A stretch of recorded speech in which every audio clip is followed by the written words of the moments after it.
l'église également, c'est nous ces personnes-là qui sont les bergers à qui le Seigneur a donné le bâton, le mandat de proclamer sa parole. C'est pourquoi nous sommes rassemblés ce soir. Et pour la suite, je vais inviter, nous l'appelons souvent l'ange de la maison. Nous l'appelons également l'homme sage. C'est notre Père, le pasteur principal de ce lieu. Je vais te prier d'acclamer, pas l'homme, mais la grâce de Dieu dans la vie de l'homme, pour nous accueillir ce soir en ce lieu dans sa vie. Merci. Alléluia. Je commencerai par m'excuser par rapport au temps. Vous savez, depuis 10 heures, nous sommes en train de traverser le période de circonstances non atteignables. Mais qu'à cela ne tienne, Jésus en ce soir entier, dans nos vies, doit se glorifier. Alléluia. Et sans plus tarder, bien-aimés, je voudrais vous transmettre les salutations distinguées de l'apôtre principal de ce ministère. Alléluia. Elle a bien voulu être là de sa présence physique, mais le Seigneur en a fait autrement.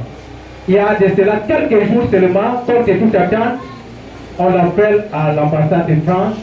On lui dit, viens récupérer ton passeport, tu dois aller jeudi en France, parce que pour prêcher l'évangile. Alléluia. Alléluia. Donc, actuellement, elle est en France. Elle est arrivée ce matin et elle nous transmet ses salutations et les bénédictions. Alléluia. Je pouvais le faire à la fin, mais elle m'a demandé de le faire pendant que je monte et que je fais. Bien-aimés, je voudrais également, pour ceux qui n'étaient pas encore là, profiter pour vous souhaiter la bienvenue en ce lieu. Alléluia. Ça a été fait, mais je voudrais réajuster cela. Amen. Bien-aimés, nous sommes tous le but par lequel nous sommes rassemblés ici ce soir. Amen. Amen. C'est pour préparer l'église pour l'enlèvement, pour le message de fin des temps qui a été annoncé par les prophètes, qui a été annoncé par les disciples, qui a été annoncé par nous-mêmes qui sommes là présentement. Alléluia. Bien-aimé, avant d'appeler celui qui a reçu et à qui nous attendons ce soir, je voudrais dire comme Jean-Baptiste a dit, je ne suis pas dit. Alléluia. Je ne suis pas dit, mais bien-aimé, puis le temps qui nous est imparti, j'avais quelque chose de plus grand, mais je vais inviter sur ce pupitre, sur ce pupitre, celui-là qui va nous parler du message du fin des temps. Alléluia. Sans plus attendre, bien-aimé, nous recevons sur ce pupitre l'archevêque. Alléluia. Alléluia. Soyez la bienvenue.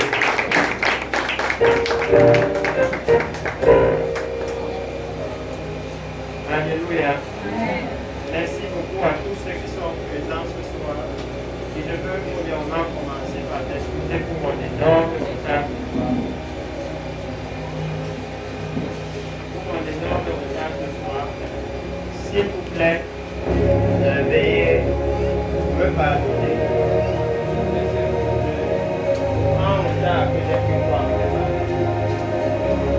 Je veux ce soir ici remercier le Seigneur pour l'opportunité qu'il m'a donnée de pouvoir partager ce message maintenant avec l'église ici à Japoma. Alléluia. Parce que vous qui êtes ici maintenant, vous représentez toute l'église ici à Japoma. Et je voudrais d'entrée de jeu vous dire que c'est quelque chose d'important que nous allons partager, de capital concernant l'éternité de toutes les âmes à Japoma. Parce qu'en tant que l'église ici, vous êtes les responsables de l'éternité de toutes les âmes qui sont présentes ici. Et en d'autres termes, ce que je vais faire ici en quelques temps, c'est de pouvoir mettre sur vous une partie de ce fardeau grave qu'est celui du salut. Alléluia. Afin que ici aussi à Japoma, il puisse avoir une sainte église qui va se préparer pour la venue du Seigneur. Je veux en second lieu remercier le pasteur Élisée ici, qui nous accorde vraiment la grâce et le privilège de venir en ce lieu pour pouvoir annoncer cette nouvelle ici à Japoma. Amen. Donc s'il vous plaît, venons nous lever une minute. Nous allons prier.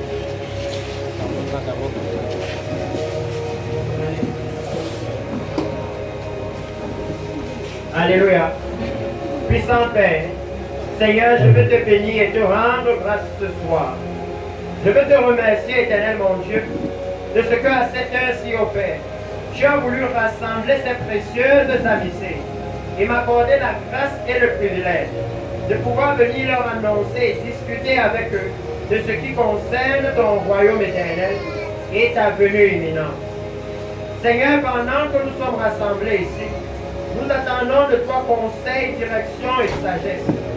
C'est pourquoi je te demande, ô Père, de saisir les cœurs présents ici par ton Saint-Esprit, afin de nous administrer ton instruction.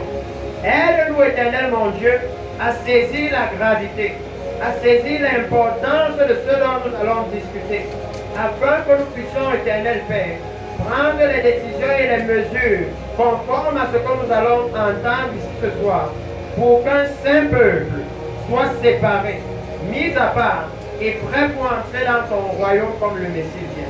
C'est dans le nom puissant de Jésus que je te recommande toutes les âmes qui sont ici ce soir. Amen. Alléluia.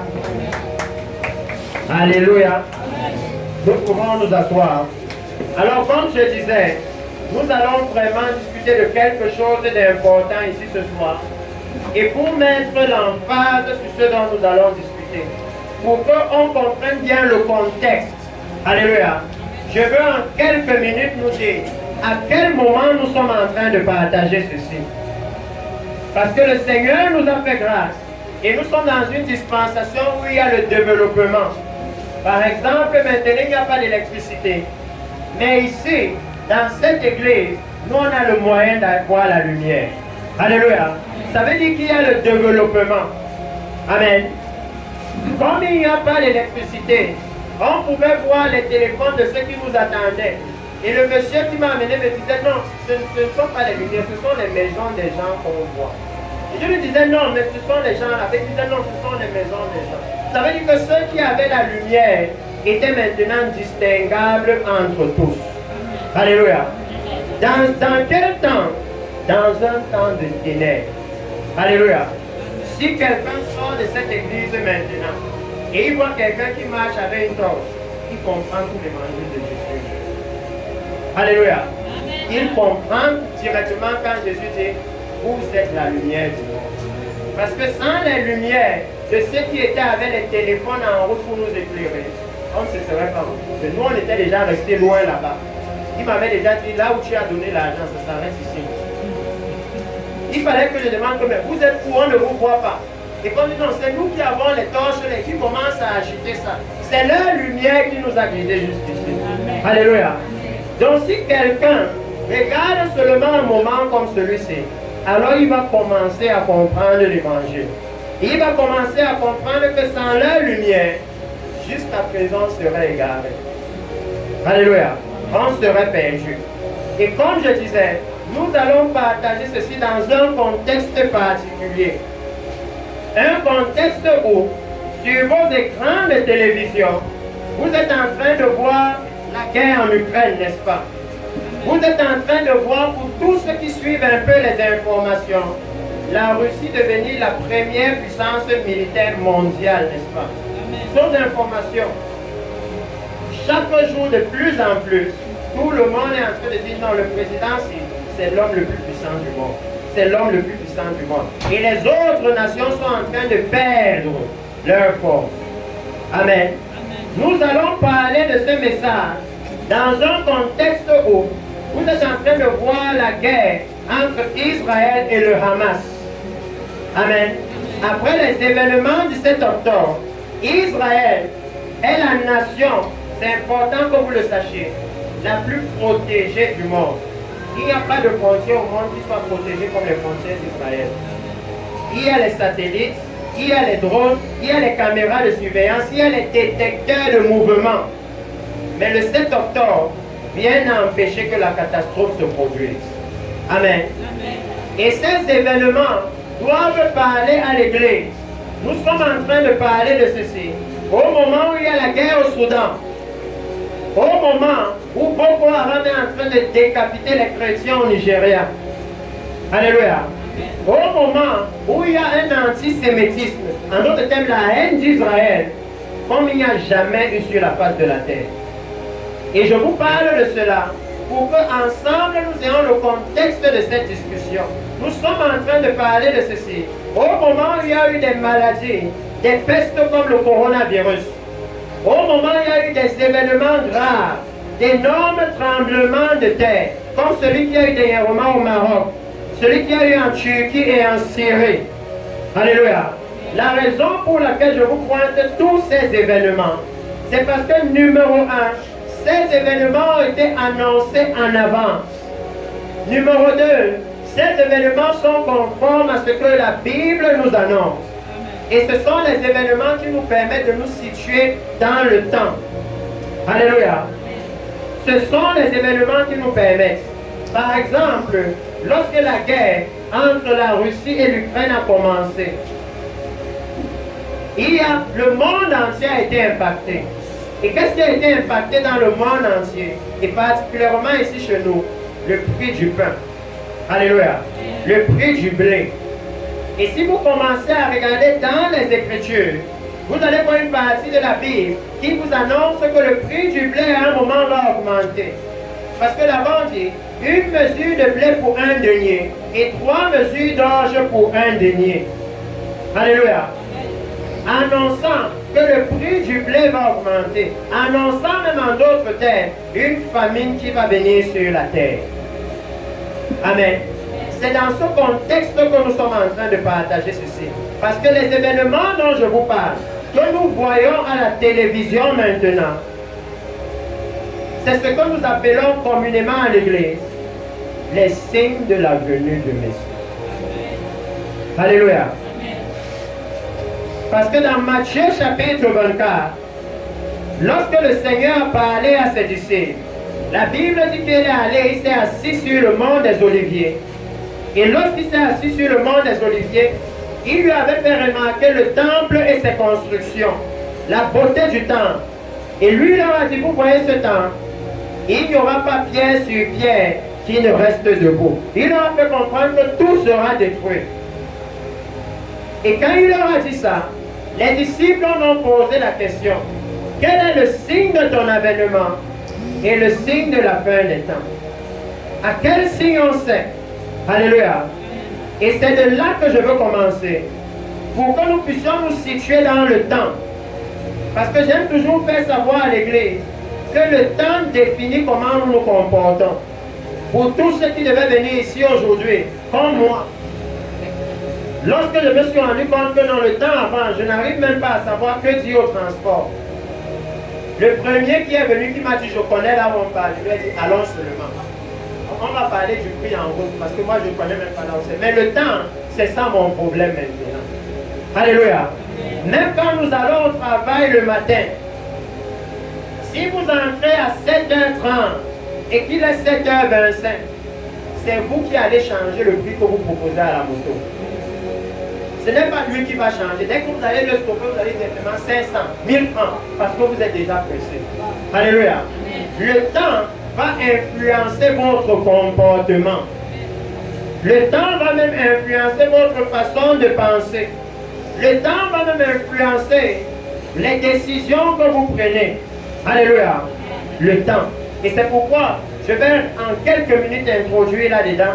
Nous allons lire rapidement Matthieu chapitre 24 et parler, comme on l'a annoncé ici, du réveil qui concerne maintenant l'église ici à Japoma.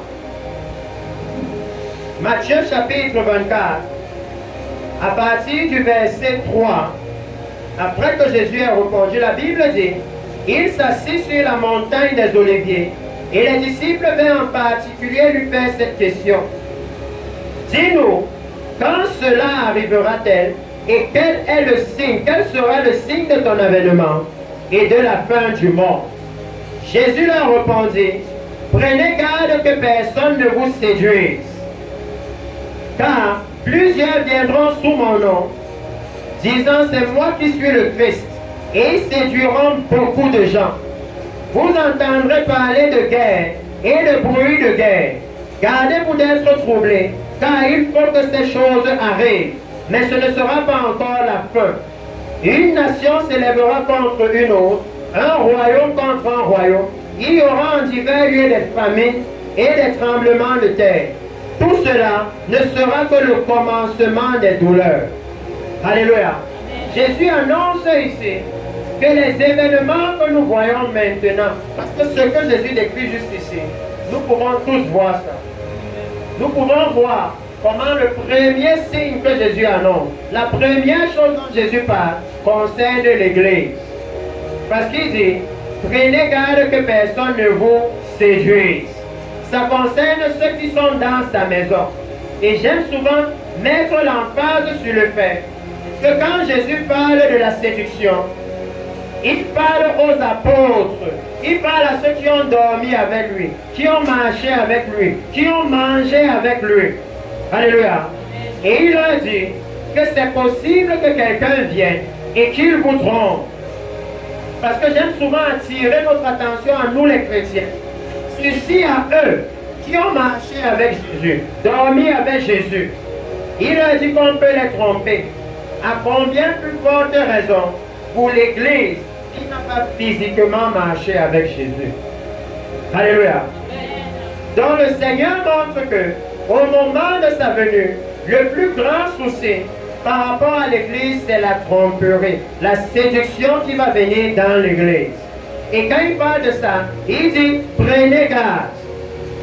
Mais vous allez voir que quand Jésus parle des autres événements, qui sont de façon humaine, de façon physique, plus grave que la tromperie. Parce que quand le tremblement de terre arrive, ça tue les gens, ça détruit les maisons. Quand il y a la guerre, les gens meurent. Quand il y a la famine, les gens meurent. Alléluia. Donc ça semble être très grave, n'est-ce pas? Mais là-bas, Jésus dit, il faut que ça arrive. Mais là où il dit de faire attention, c'est à la tromperie. Alléluia. Je dois mettre l'emphase dessus. Parce que si une guerre éclate, alléluia, et qu'une balle perdue touche un chrétien qui marche dans la crainte de Dieu, alors la Bible dit qu'au son de la trompette, à la voix de l'archange, il va se réveiller et c'est direction le royaume des cieux. Mais s'il tombe dans les mains d'un faux prophète, alléluia, alors le Seigneur dit dans sa parole que je vais donner aux brebis pareil qu'aux bergers. Alléluia. Que la récompense du faux prophète, c'est la même récompense que je vais donner à ceux qui le suivent. Alléluia. Et quand vous lisez la Bible, dans l'Apocalypse, vous voyez la récompense du faux prophète, n'est-ce pas? Que la Bible dit qu'il sera prêt et jeté vivant dans les temps de feu. Amen. C'est pourquoi Jésus met l'emphase. Il met l'emphase sur le fait que non, nous devons veiller à ne pas être séduits. Alléluia. Que les autres événements peuvent arriver. Ça doit se produire.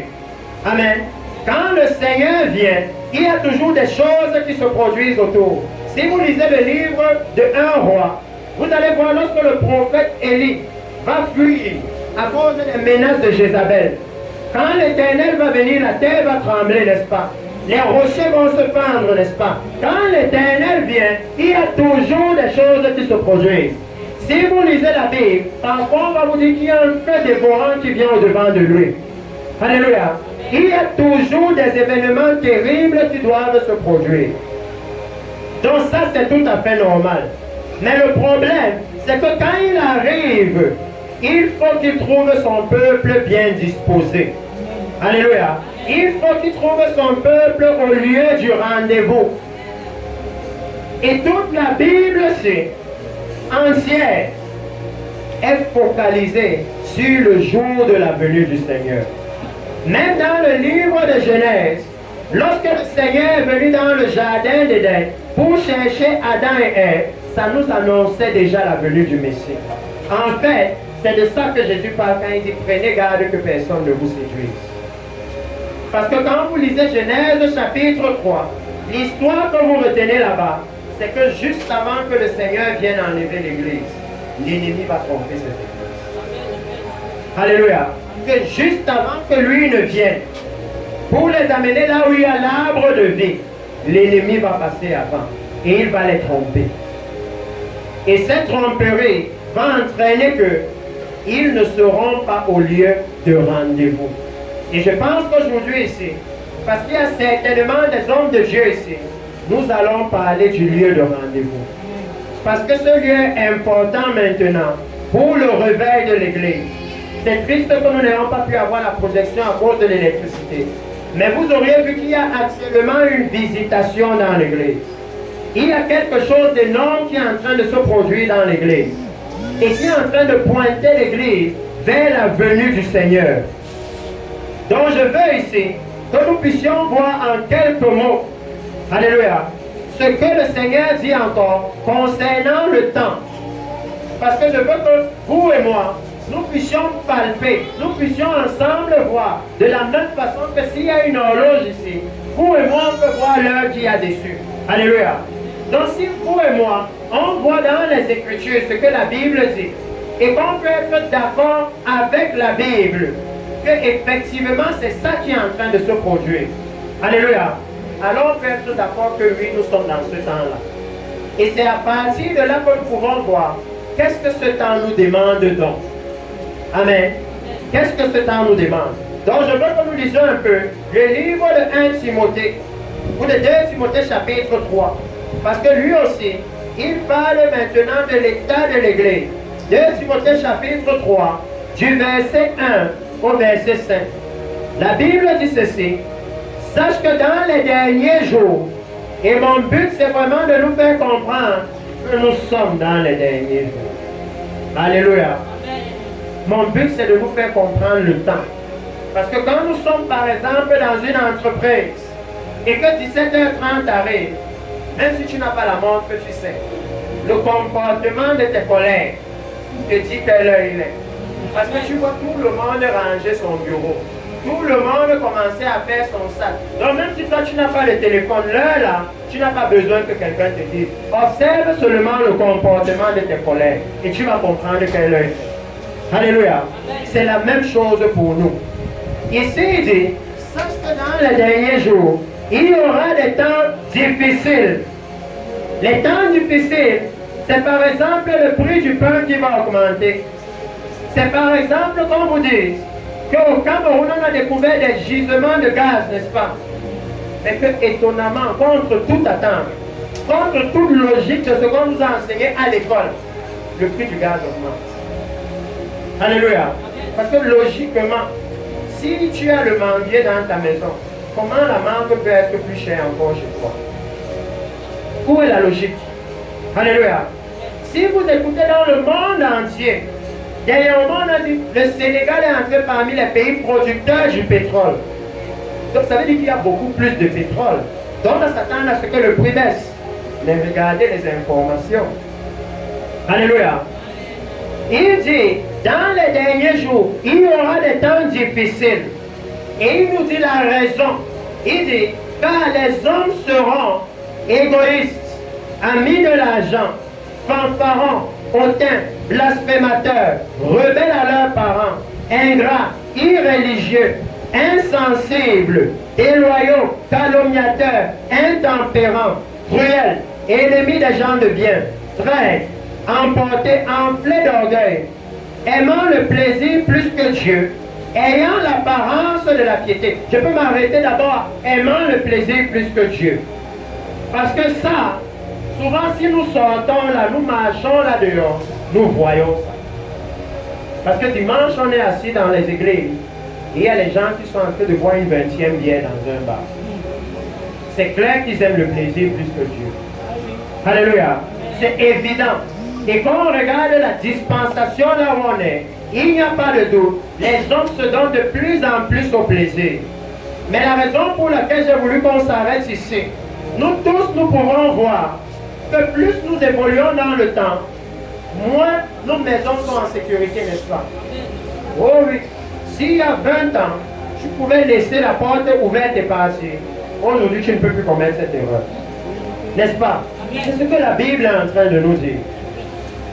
Mais j'ai laissé le verset 5 pourquoi? Parce que là-bas, quand on peut penser que le Seigneur s'adresse aux non-chrétiens, il dit maintenant que ça s'adresse à nous. Parce qu'il dit, ayant l'apparence de la piété, alléluia, et pour Dieu, il n'y a pas deux piétés. Il n'y a qu'une seule piété. Alléluia. Il dit, ayant l'apparence de la piété, mais reniant ce qui en fait la force. Alléluia. Et son conseil est clair, éloigne-toi de ces hommes-là. Il élève le fait que l'une des caractéristiques de la fin des temps, c'est que dans l'Église, il y aura l'apparence de la piété. À première vue, c'est la piété. Quand tu les vois aller à l'église tous les dimanches, ça semble être la piété. Mais quand tu essaies de gratter, tu te rends compte que c'est un tonneau vide. Alléluia. Que ce qui fait la force de la piété manque en ce moment-là, dans cette église-là. Amen. Et comme je vous ai dit, j'élève simplement cela, afin qu'ensemble, nous puissions observer autour de nous et voir qu'est-ce qui est en train de se passer. Parce qu'aujourd'hui dans l'église, nous avons toute forme de business et de commerce. Nous avons tout ce qui n'est pas conforme à la piété. Même ce que Jésus pouvait rejeter ouvertement.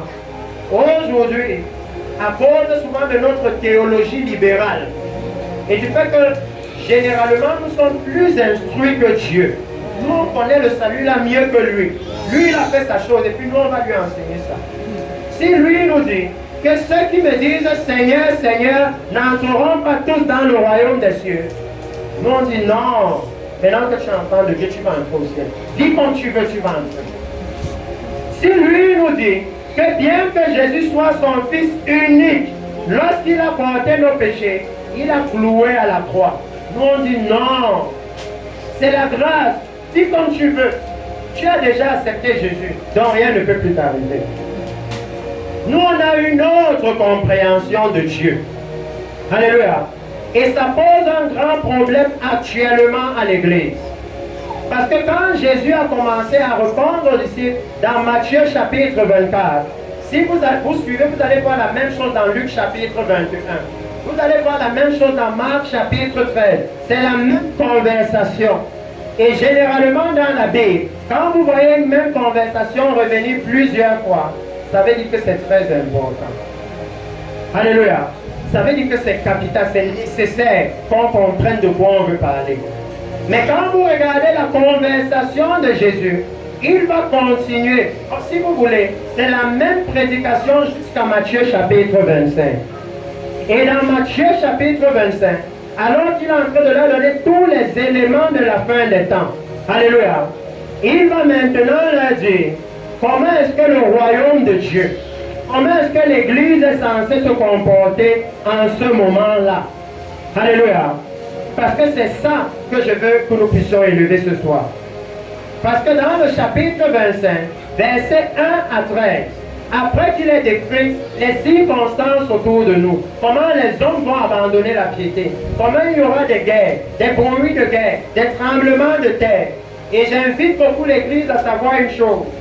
Ces événements, les guerres, les bruits de guerre, les tremblements de terre, ne viennent pas par hasard. Alléluia. Ça fait partie de la loi de Dieu. Dans l'Église, généralement, j'ai réalisé que nous avons un problème avec des livres comme le livre d'Apocalypse. C'est difficile à comprendre, c'est effrayant. Mais je veux nous dire une chose. Si nous voulons bien comprendre le livre d'Apocalypse, comprenons bien la loi de Dieu. Alléluia. La raison pour laquelle il y a les tremblements de terre meurtriers que vous voyez, c'est que la Bible dit que quand Dieu est en colère, la terre tremble. C'est dans le livre de Jérémie chapitre 10, verset 10. Ces tremblements de terre répétés et meurtriers sont un signe. C'est un signal d'alarme. Alléluia. À cause de l'état de péché sur la face de la terre, que l'Église semble ne pas comprendre. c'est un signal d'alarme. Ces inondations que vous voyez de façon répétée, alors que dans le livre de Job, Job va demander que qui a tracé une limite aux eaux. Alléluia. Ça veut dire que Dieu a mis la limite. Si ça déborde, c'est que lui, il laisse déborder. C'est que lui, il estime que les gens, si finalement, ils me servent à quoi? Va et balaie-les. Est-ce que vous avez vu les inondations qui ont eu lieu sur la face de la terre ces 2 dernières années? C'est au niveau où les villes comme Paris, Moscou, New York ont été inondées. Les villes que pour moi, je ne pensais pas qu'ils peuvent être inondées parce qu'ils disent qu'en Afrique, on est le tiers monde. Qu'on n'a pas assez de canalisation. Que nous, on jette des poubelles partout, ça bouche les égouts. Alléluia. Nous, on n'a même pas les égouts. On a seulement nos petits caniveaux. Donc, quand j'ai vu une prophétie annonçant cela et que ça s'accomplissait, réellement, mes frères, ça m'a fait penser au jour de Noé. Comment Noé a averti et averti et averti. Mais c'est seulement quand la porte de l'arche s'est fermée que certains ont compris. Alléluia. Donc dans Matthieu chapitre 25, vous voyez le Seigneur écrit clairement la condition de l'Église et fait savoir que dans ce moment-là, il parle du même temps que nous sommes en train de décrire. C'est pourquoi j'ai voulu que nous voyons que c'est la même conversation. Et je vais nous parler de l'importance du temps. Alléluia. Dans Matthieu chapitre 25, il dit, alors le royaume des cieux sera semblable à 10 vierges qui, ayant pris leur lampe, allaient à la rencontre de l'époux. 5 d'entre elles étaient folles et 5 sages. Les folles, en prenant leur lampe, ne prirent point d'huile avec elles, mais les sages prirent avec leur lampe de l'huile dans des vases. Comme l'époux tardait, toutes s'assoupirent et s'endormirent. Au milieu de la nuit, regardez à quel moment on vient. Au milieu de la nuit, on cria, voici l'époux, allez à sa rencontre. Et qu'est-ce que la Bible nous dit? Toutes les vierges se réveillaient. Amen.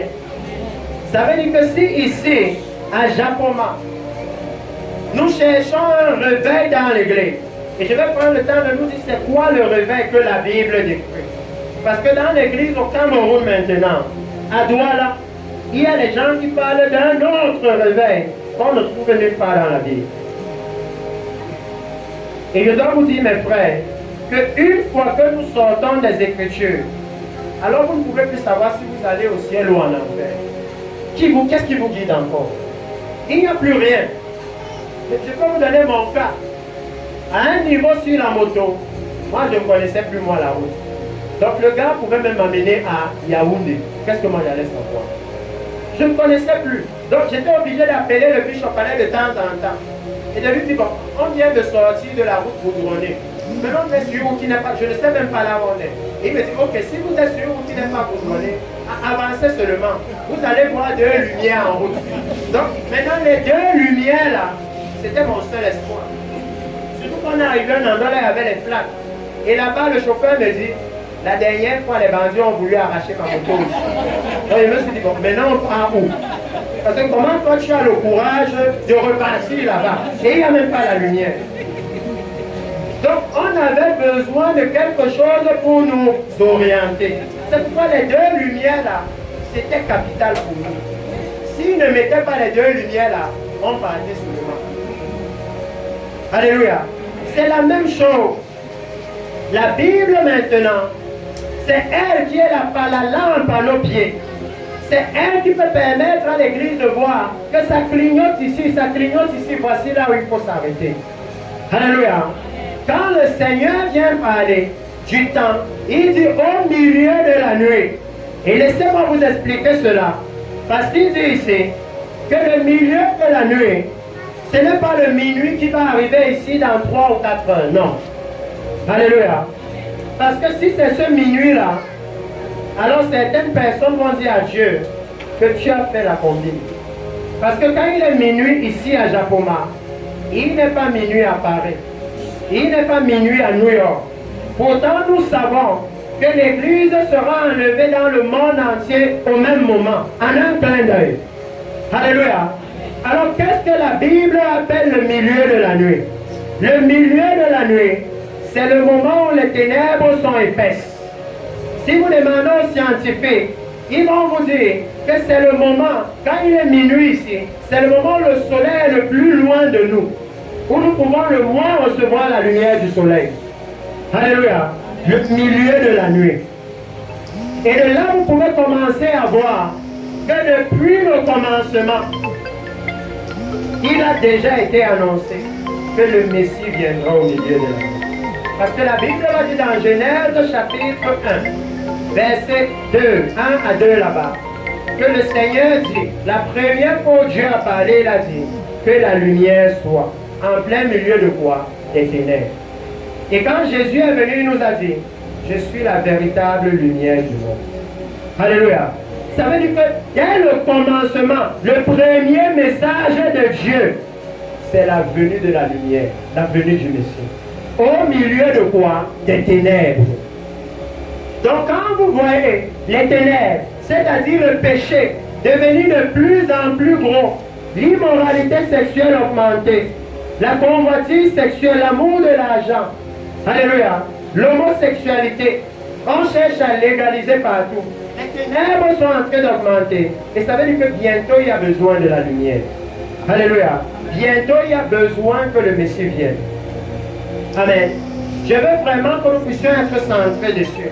Pourquoi? Parce que Matthieu chapitre 25, que je suis en train de vous lire, si nous prenons quelques informations dedans, Matthieu chapitre 25 nous dit que le message, écoutez-moi bien mes frères, le seul message qui a la capacité de réveiller l'Église, c'est l'annonce de la venue de l'époux, l'annonce de la venue du Messie.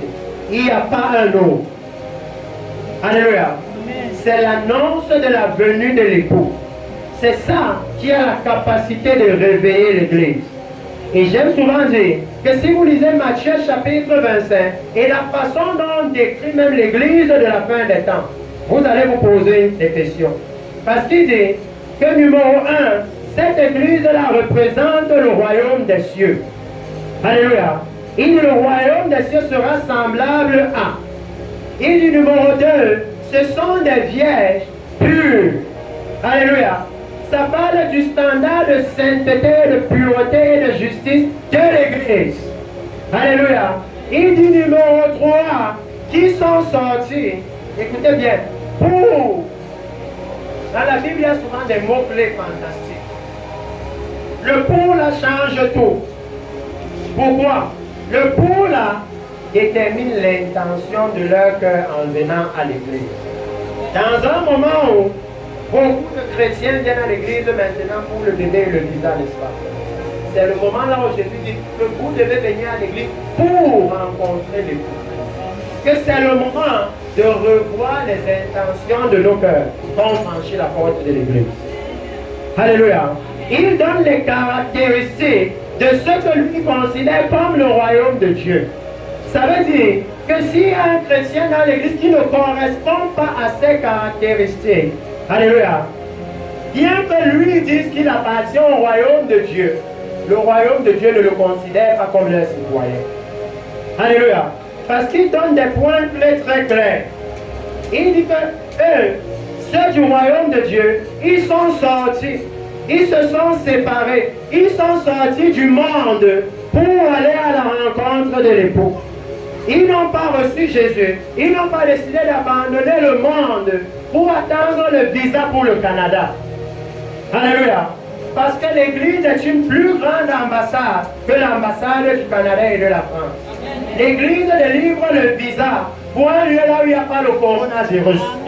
L'Église délivre le visa pour un lieu là où il n'y a pas d'inflation. Alléluia. C'est pour là-bas. Quand on dit aux gens, oh, venez au Canada, voici tu vas travailler comme ça, tu auras tel salaire, tu auras ceci. Voici le moment où l'Église devait avoir une haute publicité du royaume de Dieu. Que venez, ici il y a déjà des maisons bâties. Et là-bas il n'y a pas la rouille, il n'y a pas la terre. Donc la maison là ne va jamais se détruire. Alléluia. Ça t'attend déjà, là-bas il n'y a pas les impôts. Alléluia. Oh oui. L'Église devrait maintenant aussi être partout en train de diffuser le royaume de Dieu. Mais c'est choquant qu'à ce moment-là, on réalise que Beaucoup de chrétiens dans l'église veulent plutôt aller en Chine, veulent aller aux États-Unis. Et si vous lisez la Bible, vous avez l'impression qu'ils veulent faire comme Lot. Alléluia. Parce que si vous lisez l'histoire de Lot, Lot a regardé la zone de Sodome, n'est-ce pas? Et c'était comme un jardin de Dieu, bien arrosé. Mais ce qu'il n'a pas vu, c'est que c'était des hommes pécheurs. C'est comme l'église. Ils veulent aller au Canada, en France, aux États-Unis, et ils ne voient pas que là-bas, l'homosexualité est légalisée. Que là-bas, tu peux vivre avec une femme pendant 5 ans et un jour tu découvres que c'est un homme. Et ils ne prennent pas ça en compte. Ils voient que non, c'est beau. Il y a le développement technologique. L'Église a du mal à comprendre que plus les nations se développent, plus elles deviennent impies. Alléluia. Plus elles deviennent impies. Les chrétiens aujourd'hui ont du mal. Il y a une déconnexion entre la façon de voir de Dieu et la façon de voir des hommes. Et vous savez que quand Jésus va parler à Nicodème de ceux qui sont du royaume des cieux, il va lui dire que si un homme ne naît de nouveau, il ne peut voir le royaume des cieux. Il ne peut entrer dans le royaume des cieux. Alléluia. Et nous sommes dans un temps où l'Église aussi a du mal à voir le royaume des cieux. Et je vais vous expliquer pourquoi. Lisons le livre de Amos chapitre 8. Amos chapitre 8. Ou plutôt chapitre 4, verset 8. Amos chapitre 4. La Bible dit ceci. Le livre d'Amos chapitre 4, je vais commencer à partir du verset 4. La Bible dit, allez à Bethel et péchez. Allez à Gilgal et péchez davantage. Offrez vos sacrifices chaque matin et vos dîmes tous les 3 jours. Faites vos sacrifices d'action de grâce avec du levain. Proclamez, publiez vos offrandes volontaires, car c'est là ce que vous aimez, enfants d'Israël, dit le Seigneur l'Éternel. Le Seigneur dit que Israël aussi, comme l'Église aujourd'hui, ils allaient adorer l'Éternel. Alléluia. Ils faisaient des sacrifices. Alléluia. Mais avec le péché. Amen. Ils faisaient des sacrifices, mais avec le levain. Amen. Et pendant qu'ils étaient en train de faire ces sacrifices, vous connaissez la symbolique de Bethel. Alléluia. Ça parle très puissamment. C'est là où il y avait l'échelle qui connectait la terre. Et les anges descendaient et Dieu était en haut et regardait. C'est aussi la même chose avec l'Église. Alléluia. C'est le rôle de l'Église. L'Église est la seule entité maintenant qui connecte le royaume de Dieu et le monde. C'est l'Église. Il n'y a pas d'autre. Pourquoi? C'est ça la valeur des hommes. Amen. Si vous regardez toute la création de Dieu, les hommes sont les seuls êtres qui possèdent en eux le terrestre et le céleste. Créés avec la poussière de la terre et le souffle de Dieu en eux. Les seules créatures, ce sont les seuls qui connectent le ciel et la terre, qui ont en eux les deux. Toutes les autres créatures, il n'a pas mis son souffle en eux. Alléluia. Et c'est la même chose pour l'Église. L'Église, c'est eux qui ont reçu l'Esprit de Dieu, vivant dans la chair, la poussière, mais remplis de l'Esprit d'en haut. C'est eux qui sont censés connecter le monde-ci au royaume des cieux. Ça veut dire que c'est l'Église qui est censée faire connaître à Japoma quelle heure il est dans le royaume des cieux. Alléluia. Quand vous arrivez dans l'ambassade d'un pays, vous allez remarquer une chose. Ils ont toujours 2 horloges. Amen. Ils auront l'horloge, par exemple, du Cameroun et l'horloge de leur pays. Parce qu'ils ne doivent jamais oublier l'heure de leur pays. À l'heure du journal télévisé de leur pays, ils doivent suivre ça. Alléluia. Ils doivent. Ils ne doivent jamais perdre la connexion entre eux et leur pays. Ils doivent toujours être au courant des informations qui viennent du pays. Amen. C'est capital. Capital pour ce dont nous parlons.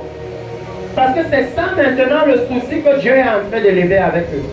Ils étaient à Bethel, là où il y avait la connexion entre Dieu et les hommes.